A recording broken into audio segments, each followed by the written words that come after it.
Audio Unleashed.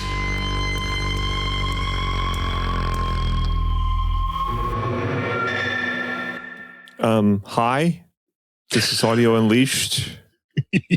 I'm loving the energy, buddy. Anybody listening out there? Well, they can't answer us. Maybe they'll leave a comment or like and subscribe. Yeah. I'm feeling it, man.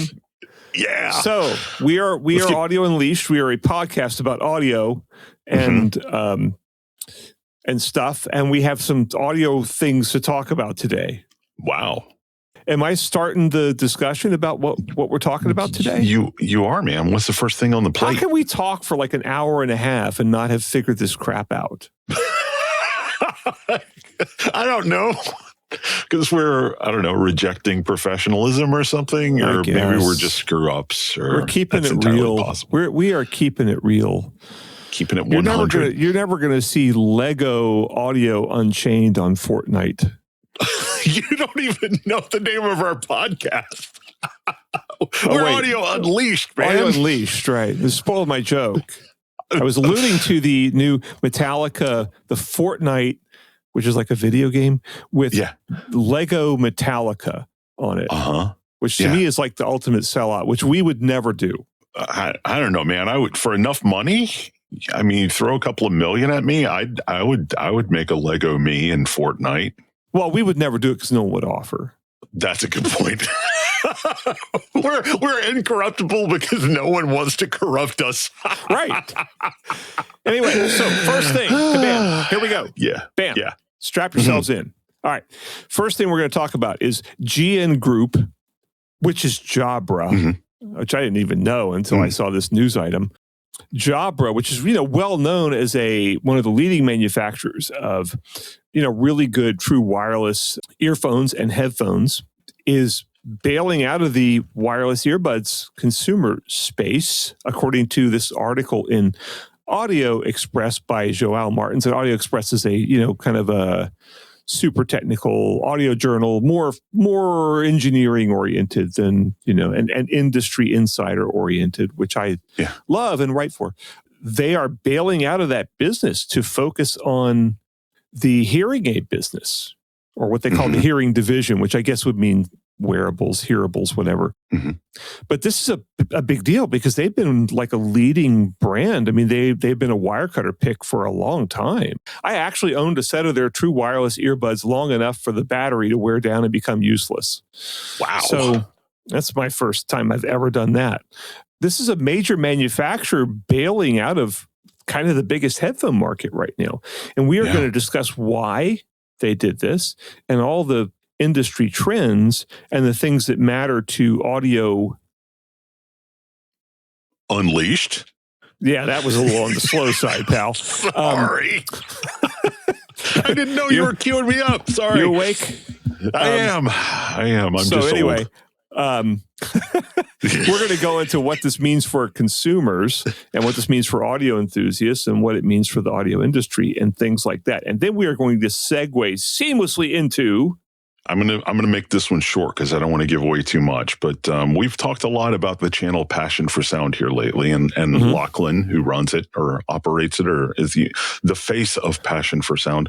Yeah, I didn't think we would be covering Passion for Sound for quite some time, but our buddy and one of our first patrons, Carnell Greer, sent us both a text after we recorded the last episode and was like, "Did you guys see this?" And so Lachlan posted a new video on YouTube with the headline, "Why I'm Quitting Being an Audiophile Reviewer." Yeah, we've got a lot to dig into here because this is a 7-minute video and it doesn't take that long to explain why you're quitting. We're going to dig in and I think we've both got some thoughts. So I'm not going to say any more about it than that. Deep philosophical discussion. And then we're going to talk about this was shocking to me. So Lenbrook, which is known as the parent company of NAD and PSP speakers and Blue Sound audio technology, They bought MQA a while back, and they are actually going to start their own high-res streaming business. That is a pretty gutsy thing to do, given the profitability problems of streaming businesses, which we have talked about pretty extensively. And they're actually, they bought MQA, and they're kind of shoehorning MQA, at least a variant of MQA, into this new thing they're doing. And they're partnering with HDTracks, which is a major download service where you can buy high-res downloads. HDTracks have been running for, 8 years or more? Buddy, I think HDTracks was around even when we were still doing Rob Report. Maybe. It's been around for a long time. Anyway. Yeah. Ages. This is a really interesting thing, and apparently they've locked up the kind of contracts and things they need to do this, and we're going to go into it and talk about what it might mean. And then for our Patreon subscribers, we will then segue into what? We have got another YouTube video to talk about. And this one, I know some of our patrons are going to be upset about this because they keep asking us, why do you guys keep watching Danny Ritchie videos? Well, this video explains why we keep watching Danny Ritchie videos. This is a great one from Danny. He doesn't talk about electronics at all, so it's pretty safe. He talks about the thing he knows best, which is speakers. So the title of it is Some Like It Dirty, Zoo Audio Superfly. And this is a really great video where he deconstructs the speaker, really lays out all of the sort of technical merits of the speaker and technical problems with the speaker in a way that I think anybody could understand. So if you really, really want to understand how speakers work, this is a great video. And yeah, like I said, one of the best he's done in quite some time. I'm glad you sent it to me. Every audiophile should watch this video. It's just that simple. Times 10, every audio reviewer ought to watch this, because if they watch this, their opinions about some of the speakers they've talked about are going to change. Yeah. I think. Yep. Well, maybe not. Who knows? One would hope. Yeah. Anyway, we'll get there. Let's talk about Jabra, buddy. This was shocking to me. This was, I think a lot of people were shocked by this. I mean, everyone was circulating this thing around. So just to repeat again, Jabra is sort of best known as a maker of, really high quality headphones and true wireless earphones, right? Yeah. And they were among the first to really get that right. Because remember, the first 2 years of true wireless earphones were really pretty horrible. They were very clunky. They had pretty bad sound quality. They had unreliable pairing, etc. It just used to be a nightmare to get these things working. And the Jabras were great, and they were waterproof. You could take them to the gym, and they sounded good, and they had a good app and everything. And I think there's still a wire cutter pick, which is really hard to get. Yeah, there's lots of manufacturers who would really like to be a wire cutter pick, and they let me know with about one email per week, but whatever. Oh yeah. So anyway, this is a really fine product. Yeah. The funniest thing about this announcement for me was that the day that they announced they were noping out of this space, they announced 2 new products in this space, the Elite 8 Active and the Elite 10 Generation 2. So it's kind of a weird move to be like, hey, here's our new stuff. It's also the last stuff we're making in this space. I mean, that just seems to me to be an oddly timed combination of messaging.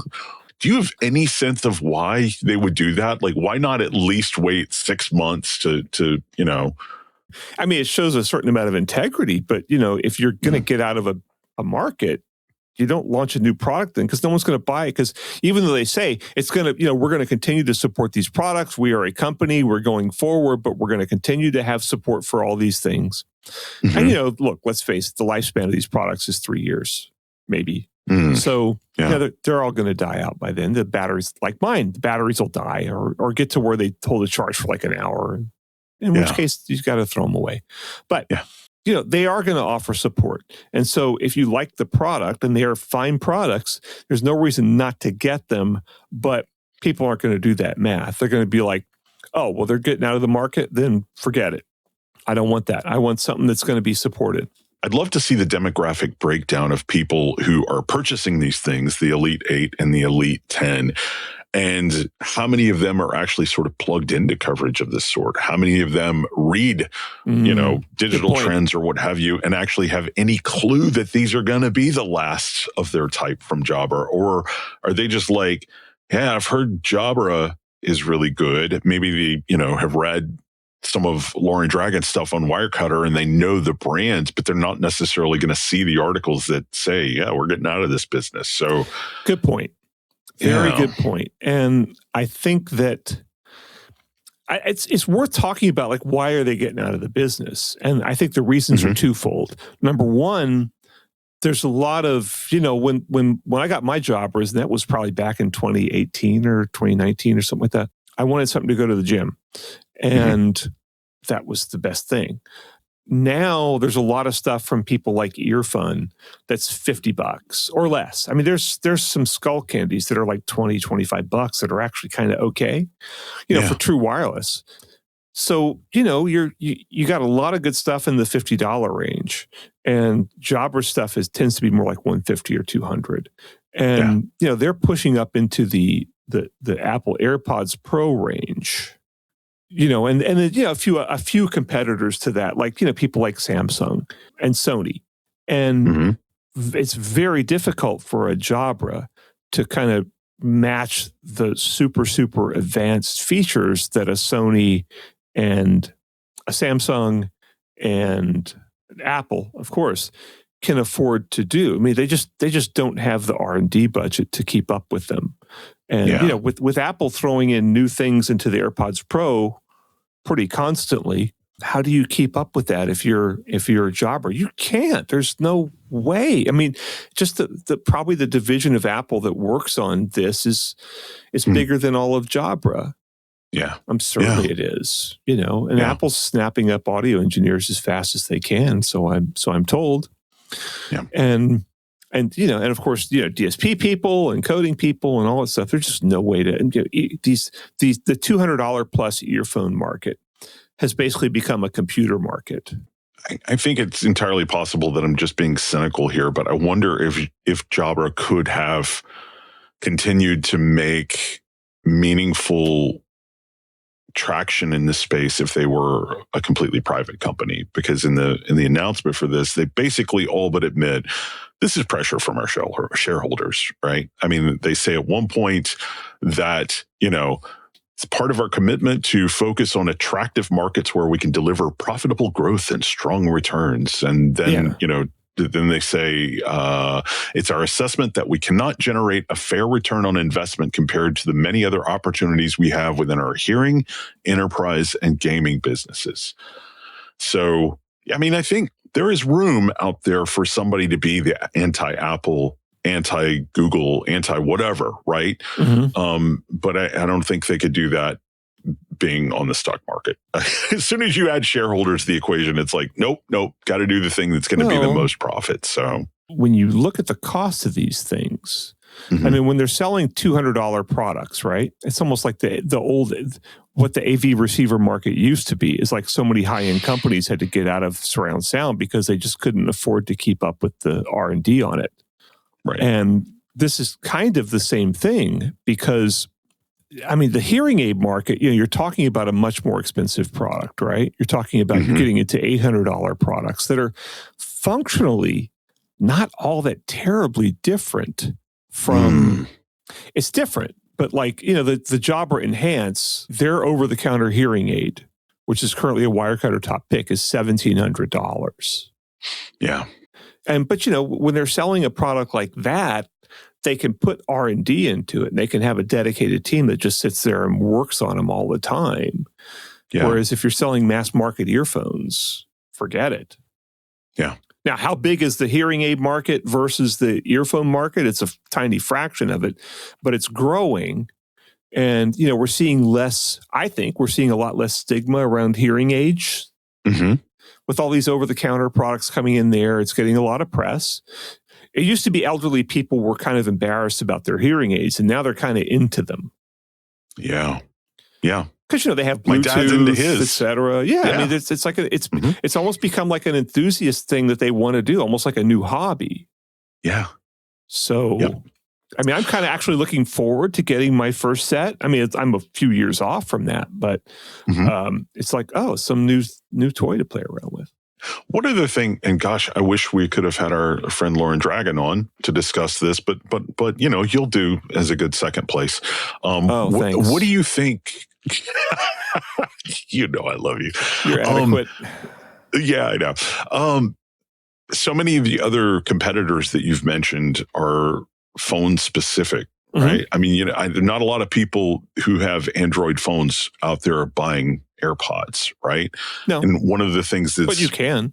one of the things that's been really appealing, I think, in my eyes about Jabra is, they're not tied to one operating system, one phone ecosystem.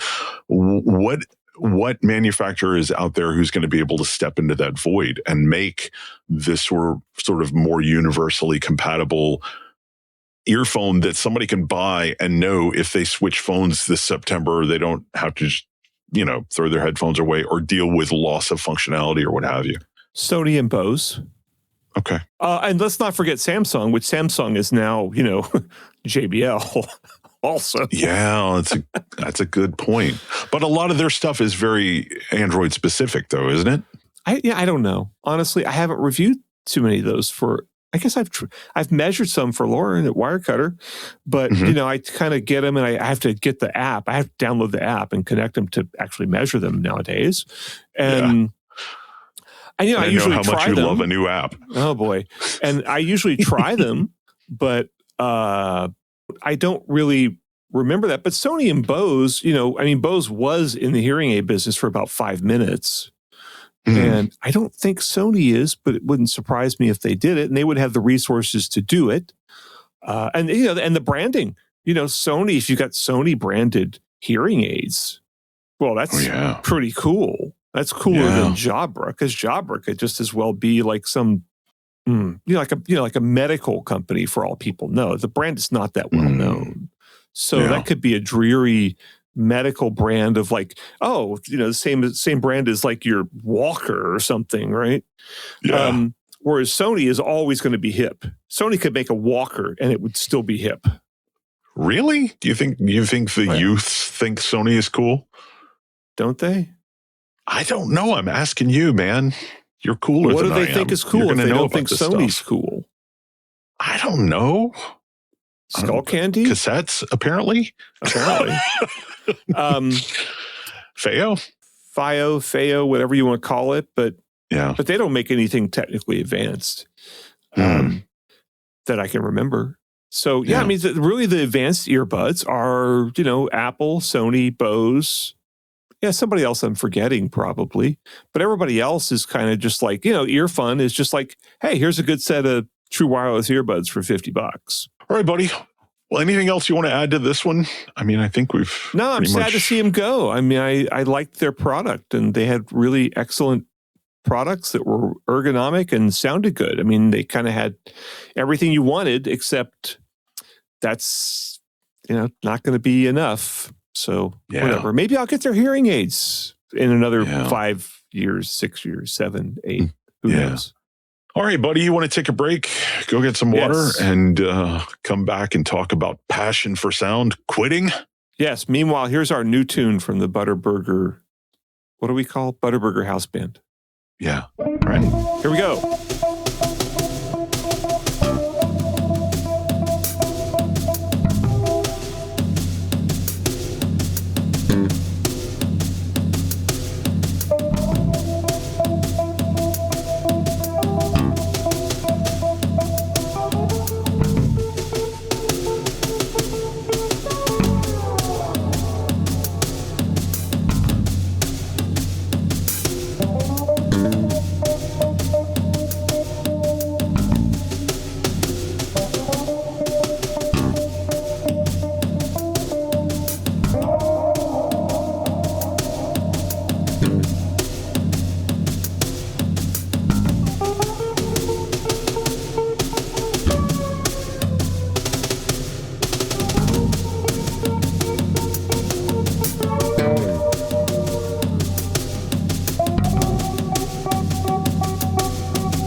Welcome back to Audio Unleashed.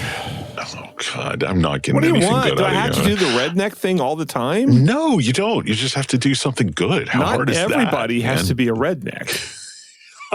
Just because I you know. are. Excuse me, sir. I'm not a redneck. I'm All a right, hillbilly. do it There's a again. Do it distinction. again. I'll play the hits. I'll play the hits It's- again. Keep going. It's fine. Let's talk about passion for sound, man. Unleashed. Audio unleashed. All right, whatever. Now it's just sad. What do you want from me? I want passion. I want something genuine. That's what I want from you. Unleashed. Oh well, man, if all you got is Freebird, all you got is Freebird. Anyway, Passion for Sound, a video channel the name on of this YouTube. Thing. What are you changing it to? I don't know. Audio Unchained. No. Isn't that what I said before? Whatever. All right, get to the next segment. I'm tired of this. Go. Move it. Make it happen, man. Come on. Passion for Sound. I didn't think we were going to be talking about them again anytime soon because we've kind of picked on Lachlan a little bit lately for not believing in objective reality. But right after we released our last episode, we got a text, as I said, from Cornell Greer, who was like, "Did you guys see this?" And the link was to this video, "Why I'm Quitting Being an Audiophile Reviewer." I don't think I'm spoiling anything by saying that's a clickbait title, but do we want to give it away so soon? Do we want to talk about what Lachlan's talking about here, like right off the bat, or do we want to tease our listeners? What does he say? Look, he starts off by saying people are mean to me because they think that objective reality is a thing, and I don't think objective reality is a thing. You know, and basically he's posting all of these comments from people going, "I used to respect you, but dude, come on, man, you're shilling for $500 fuses." And, you know, that hurt his feelings that people didn't like him shilling for $500 fuses. And so he says he's quitting being an audiophile reviewer, but that unsurprisingly does not mean he's shutting down the channel. It doesn't mean that he's going to stop reviewing products. Basically, what it means is he has decided that being an audiophile reviewer, the defining trait of that is being certain that you're correct. And since he does not believe that there's any such thing as objective reality, then he's not certain that he is correct. Therefore, by his new definition of audiophile reviewer, he's not an audiophile reviewer. So he's just going to share, you know, thoughts and prayers with his viewers and about audio. And it's just going to be like, hey, this made me feel vanilla with sprinkles, and people are going to go, yeah, I know what you mean, vanilla with sprinkles. That's so awesome, man. Lachlan, you're great. See, he's going to say, when he listens to this, he's going to say that you're completely missing the point, and that's not what he said. Okay, because what do you think? He has the statement. What is right in a subjective hobby? That's the best English accent I could do, which is kind of more Nigel Tufnell than. But he's Australian. I get him confused.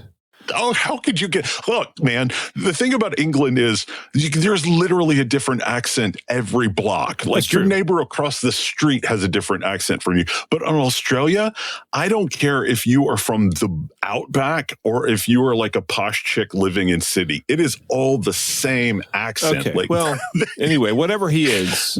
Australian. You know, that's his thing. It's like, what is right in a subjective hobby? And this is why this set me off a bit, is that, you know, this is this attitude that we see in we've seen this in publications for decades, right?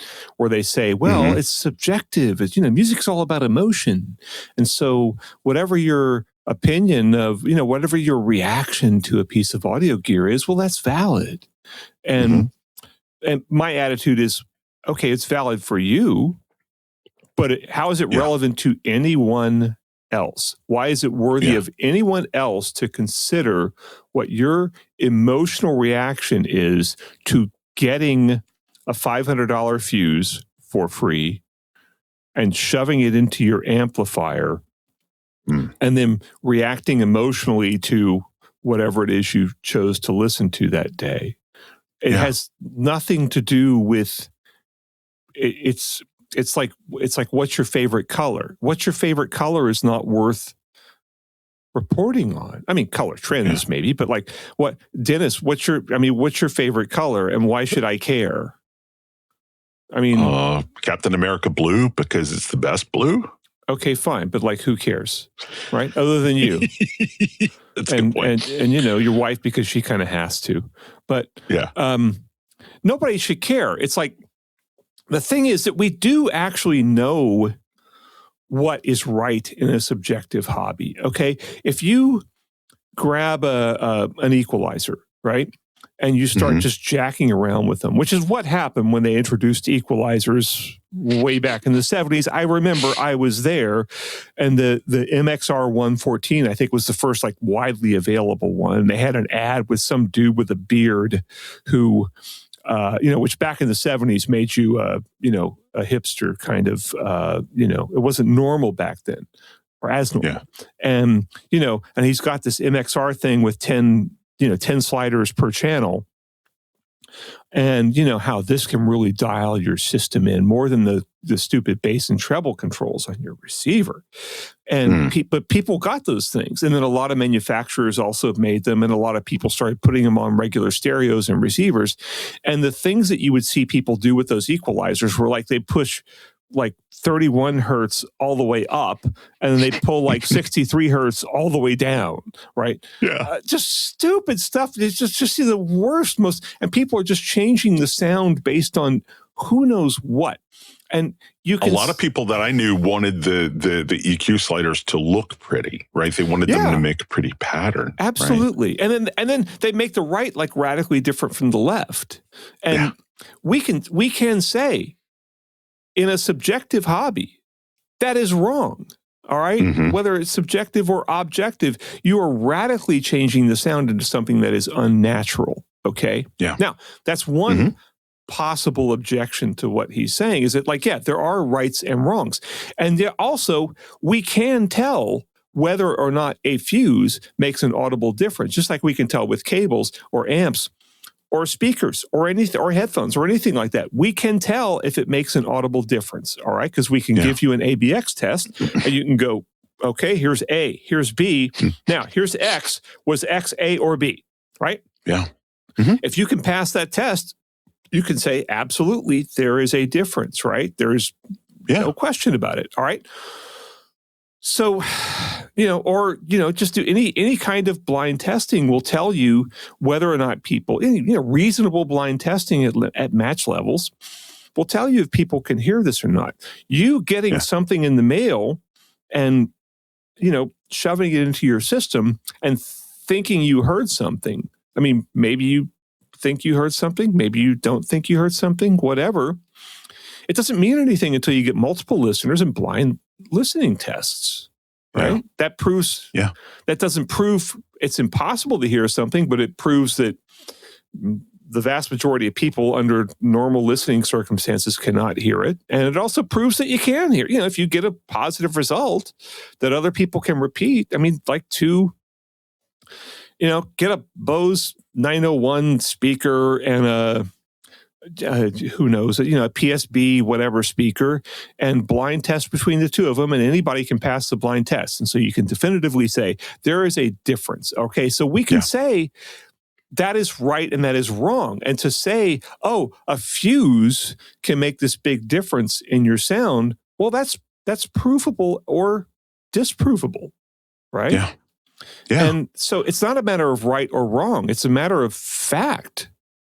And also, I feel like his approach requires the viewer or reader or listener or whatever to do way too much work. Because one of the things he says is like you should vibe with the reviewer or whatever, but like you don't have to agree with them. You should just know what they mean. So like if I say this headphone is too bright, but you've heard headphones that I thought were too bright and you thought they sounded fine, then you should know when I say headphones too bright that you're going to like the sound of it. And it's like, man, come on, that is just too much freaking work to ask people to do. If we just acknowledge that there is an objective reality, this becomes so much simpler. But that also becomes a lot less financially lucrative. I mean, look, let's give props where they're due. This video is, just released last week and has already got 30,000 viewers. Lachlan's got 40,000 subscribers. He's doing way better than you and I will ever do, right? Yeah. I think he's doing it by, basically telling people what they want to hear. You're special. Your opinion is all that really matters, right? And this is just whatever you think is right. That's kind of right, you know? And also, he's assuming that his reaction to these things is consistent. Yeah. And which it might not be. I remember I asked, I don't want to name the reviewer because he's a good friend of mine, but I was having a discussion with Sean Olive one time, and, we were just hanging out, talking about audio. And let's say this reviewer's name is Bob, right? And we're talking about the Harman curve. And I said, well, what would the Bob curve be like? And he laughed and he said it would be impossible to have one because he's like, I've measured all the headphones he's reviewed, and there's no consistency with what he likes and doesn't like. It's just completely random. Wow. So, dang. You're assuming that a reviewer has a consistent impression, and in fact that the listener would also have a consistent impression. It's like what some random person thinks of a set of headphones, except if let's say that you really revere Michael Fremer, right? And a lot of people do. Believe me, I've seen it happen. A lot of people really revere Michael Fremer. And, for those people, the fact that Michael likes some particular phono cartridge is like, that means they'll like it better. They will have a better emotional reaction to it if he likes it. It's the old endorsement thing that we've talked about so much. It's like if someone that you admire endorses something, right? If, Jimmy Page endorses some guitar and you really love Led Zeppelin, you will get that guitar and you will probably think, oh, this guitar is awesome. Okay. I mean, I still like Telecasters because I love Steve Cropper so much. And, it's the same thing. So it's not like a Telecaster is objectively better than any other guitar. It's just that it fits with my emotional profile of whatever that's caused by things going back 40, 50 years. And, and you can have that with speakers too. People can be like, I really love whatever old speaker brand, and that's what really speaks to me. Or I love, Macintosh, amplifiers or something. And that's right. But, if you get a Macintosh amp, not that this exists, but if you had a Macintosh amp that had really bad roll-off above 10K, then that's not right. That's wrong. That is substantially changing the music. And they don't have that. But, we see that with, I'm testing a bunch of cassette players right now for Wirecutter, and a lot of them do roll off at 10K or 8K or something like that. And then you might still like it. You're allowed to like it. Anybody's allowed to like anything. But that's not faithful reproduction of music. That has nothing to do with artist's intent. It has nothing to do with, the absolute sound of music or anything like that. Right? Right. Yeah. So, but he's not going anywhere. He's going to keep on doing the same old stuff. Oh man, the comment section on this is just like filled with people going, "Oh, this is so great! You're so great! And those people are so mean, and we love you so much. Don't ever stop what you're doing. You scared me so bad. I thought you were quitting, and my life would be over." And it's just like, wow. God, man, we need people to. What we need is for somebody to come out and say Brent and Dennis are incorrect about something, and then all our legion of fans will rush to our defense, and it'll be our biggest episode ever. That's what we need to do. Maybe we need to be. You remember, like Howard Stern would like get people to call in to like talk show hosts he hated. And have them all say Baba Booey and stuff. Then we need to get our legions of fans to leave comments on what is it called? Passion for sound. And talk about how stupid it is or whatever. I don't want people going and talking. Look, man, I don't want anybody attacking. Yeah, I don't want anybody attacking Lachlan. I'm just so tired of this whole, there's no such thing as truth. Everything is merely opinion. Whatever feels good is right. Because for me, once you get your followers believing that, you can take them to some pretty scary places, man. And I'm not saying Lachlan's going to do that, right? No. Seems like a really nice guy, and he does not seem like he wants to be a cult leader.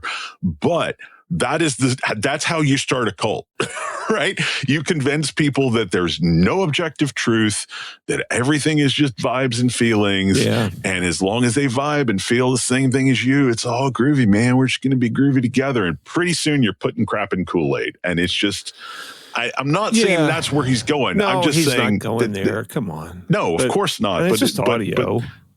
It is just audio, but I just don't like it when people wield that sort of emotional power on their fans. It's just not cool, in my opinion. And I don't even think he's doing it intentionally. It's just, once you celebrate being divorced from reality, you are going down a road where I can't follow you, Yeah. Also, I react against it because I think it's just intellectually lazy.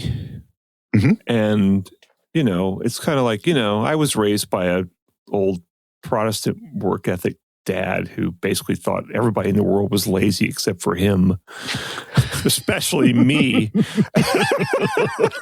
And I still have that in there. It's like, come on, people, think your way through this. Do the hard steps of actually thinking about this and actually looking up some things rather than just plugging a stupid fuse into a stupid amplifier and going, oh my God, listen to the inner detail. You're bringing up a really good point because I can kind of understand the appeal of this sort of thing, but the problem is then the people who follow these sorts of I was going to say charismatic, but Lachlan's not big on charisma. He's just more on like being gentle and being kind, which I do respect a lot. Sure. But that type of person, the followers of these type of people just sort of think everything in audio is a mystery. And I will get emails from them. They've stumbled across a review of mine and they're like, hey, I want to buy this and I want to connect it to this. Like, what would you recommend? And it's a real struggle to get through to them and go, okay, let's explain how this works so you can figure that out for yourself. They just think that if you sit around plugging speakers into amplifiers for long enough, eventually you will find a magic combination. Yeah. And then you can tell people this is the magic combination with no regard for the fact that, well, it's a combination of technical specs and design and things like that. They're just completely divorced from that. So I feel the biggest problem with what Lachlan's doing and what Passion for Sound is doing is they are making their readers or viewers or listeners or whatever you want to call them more ignorant. Okay. You're removing their ability to make decisions for themselves. But I have to point out something to you. Mm-hmm. Michael Fremer's work has the exact same effect, and no one in my presence has ever described him as kind or nice. That's true. I mean, he's pretty bombastic and combative individual. And I say that with love because, so am I, kind of. Not to that degree, but because, that would be a high hurdle. But you can give people easy answers and they buy into it. There's a Václav Havel quote about how when you present people with the big lie, all their questions are answered and they don't have to do any more work and they can bask in the comfort of the big lie and their load is lifted from them. Yeah, and that's the thing about, and it's the same in audio. It's like you go like, hey, whatever. I don't have to worry about any of this stuff about Harman curve or anything, or measurements or anything like that. Because you know what? If I like it, that's good enough. And, on some level, it is. But then, what does this whole thing mean if anybody can like anything, and that's just as valid as anything else? That's some idiot who just shoves a bunch of speaker drivers into a baffle. There's a big difference between that and someone like Paul Barton, who's devoted his whole life to trying to figure out what sounds good and working to refine his designs to make them better and better. And there's numerous examples of that in the speaker world. There's numerous examples of both. There's numerous examples of the people that really work at it and try to work on the science and work on the measurements and try to learn everything they can, and the people that just shove drivers in a baffle and hope for the best. And see, that's the thing I think that bothers me the most about the whole notion of mi-fi is that was a term that you introduced me to a long time ago, where everybody just sort of likes what they like. Yeah, and Gordon if it Holt makes came you up with happy, that. Jake if Gordon it makes Holt. you happy, it makes you happy. But here's the thing. We have the research to know that that's not true. Yeah. When you actually put people into a test situation and they can do blind testing, we know to a statistically significant degree that people prefer certain things, right?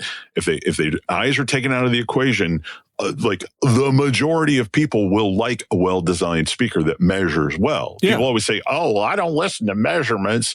That's not the point. No, you don't listen to measurements, but if you don't know what you're listening to and you listen to a speaker that measures well, most people will vastly prefer it.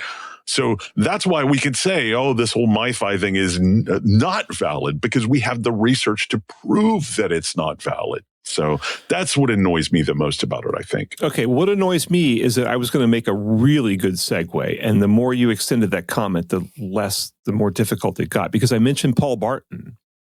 Oh, yeah. And as it happens, Paul Barton's employer, Lenbrook, has a fascinating new development that we're going to talk about in segment number 3 of the Audio Unleashed podcast. Let's do it, man. All right.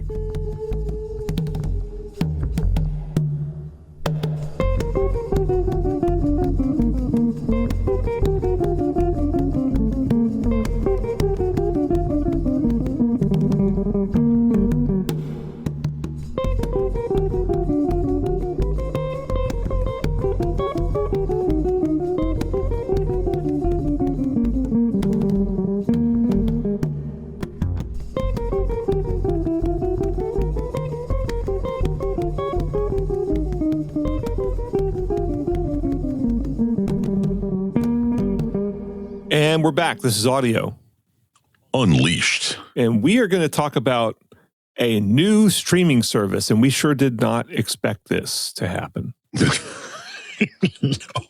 No, we didn't. Well, I think we're going to need something. So, because since we trashed Spotify so much in the last episode, everyone dumped it.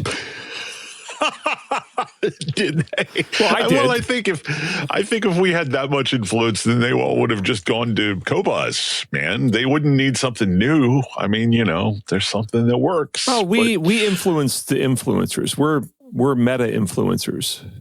Oh, nice. Yeah. That's a new term, man. Yeah. You kids today with your terminology that I can't keep up with. Yeah. It's good that you've got the knowledge, because I'm going to need a few things explained to me in the course of this conversation. Ooh, I hope I can help. Anyway, you want to give us the 30,000-foot view here? Yeah. So Lenbrook, which is the parent company of PSP Speakers, NAD Electronics, and Blue Sound Multi-Room Technology, they bought MQA, which is a very controversial, much discussed, often maligned audio technology that's been kind of sitting out there, got some pickup, but got a lot of criticism too. So they bought this. And MQA had a new variant of Bluetooth, which was called what? I think it was originally called MQ Air, and then they changed it to SCL6. Yeah. Right? And now it's called ARIA, AIRIA, which is in all caps. So maybe it stands for something. I think all of their codecs are in all caps. Yeah. Oh, okay. So it's just a marketing gimmick. But anyway, it's a new variant of Bluetooth. And we kind of, I think, speculated long ago, like, well, this is really why Lenbrook bought that, because MQA itself, the original version, is going nowhere. And but yeah, maybe they can do something with a Bluetooth variant. So they're launching this streaming service, and they're starting with HDTracks. It was started by David Chesky and his brother Norm. Oh, so it's been around for a while, and this was back really before streaming hit, and downloads were MP3s at the time mostly. And so they started this thing to where you could download, CD quality, or you could get 24.96 or often 24.192. They had a lot of back catalog, from big bands. I remember like the Kinks were on there and stuff like that, right? But, a lot of mainstream artists were on HDTracks because their stuff was not available in high res on, whatever website you were. I don't even remember where you used to download this stuff from. Apple Music, I know. Well, There really wasn't anywhere for high res until HDTracks. I mean, it was kind of like before that we had DVD audio or SACD, you know? Well, there were download places. Well, like iTunes, right? You could download stuff from iTunes. Right. And there were other places, Amazon Music and stuff like that.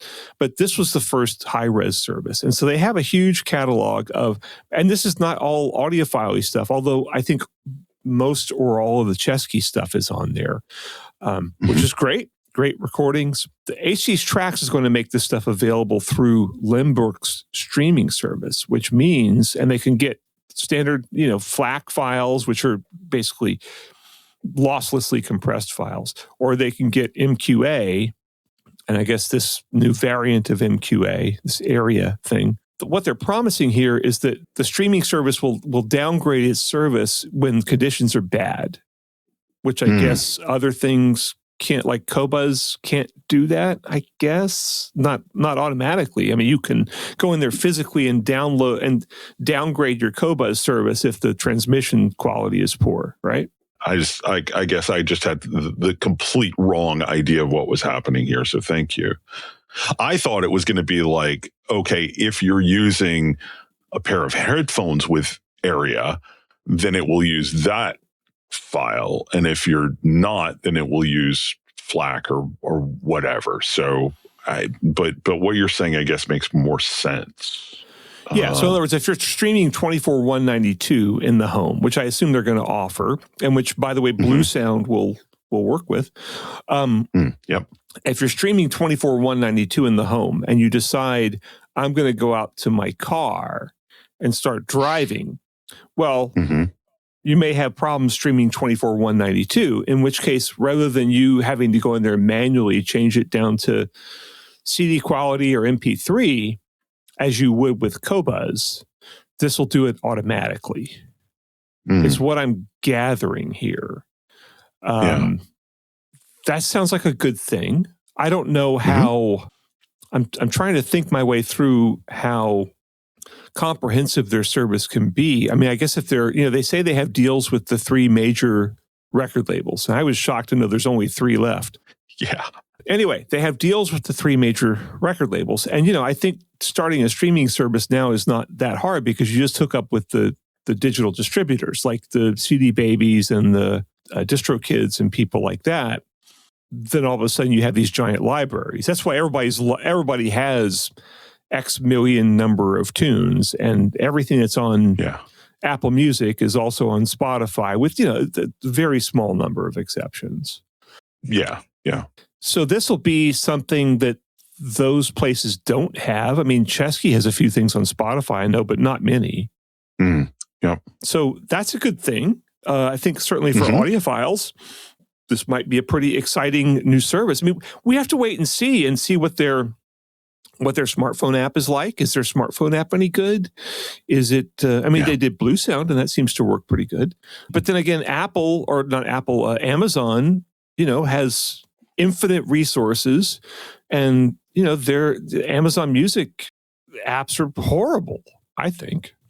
But I don't think Lenbrook Media Group, which is the one that's this new spun-off entity that is handling all of this, they're not doing Blue OS, though, are they? Or Blue OS, whatever you want to call it. I think that's now, I think they're operating separately, unless I'm just completely misunderstanding it. So I don't know if the Blue OS app development really has any bearing whatsoever on this new app development, Well, maybe. I can't imagine that, the Blue OS guys wouldn't pick up the phone if the Lenbrook Media Group people called. That's a good point.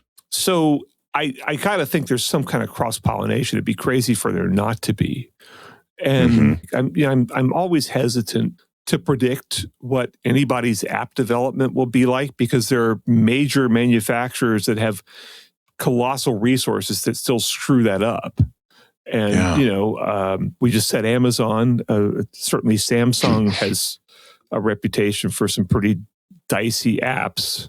And plenty of others. I shouldn't pick on Samsung, but there's a lot of lousy app design out there. And if it's a music service and you're using it every day, and you're using it, in a user intensive way, you're actually going on there and picking things out. That is something that gets pretty annoying. But, I just thought of something. We were talking offline about how Qobuz is not available on Amazon Echo devices.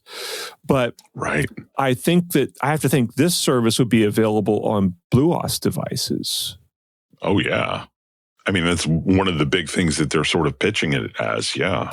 Yeah. So this is going to be interesting. This is, we normally we think everything sucks, but this has promise.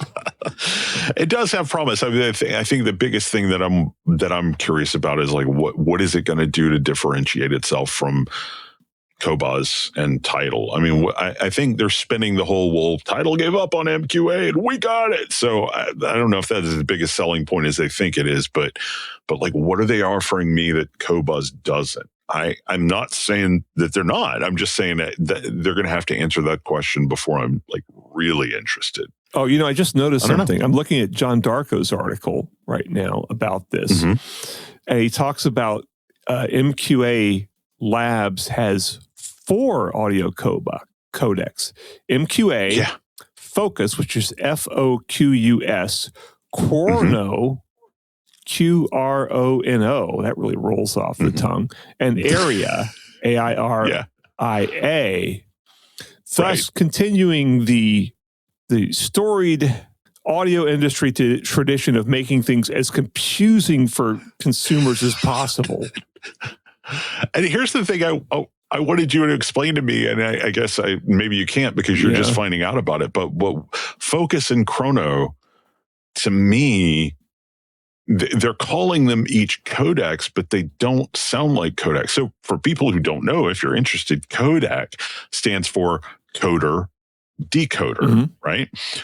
It sounds to me like Focus is a coder and Chrono is a decoder. So like, why not just combine them into one codec? It's like, because the way John explains it here is Focus represents an innovative approach for analog to digital conversion. And then Chrono brings a variety of audio processing enhancements within playback devices. So it's basically one of them's A to D, the other's D to A. So you put them together and you've got a codec, but I don't understand why they're splitting them apart. Oh, because so you can tack on Focus as an A to D conversion technology in front of your codec.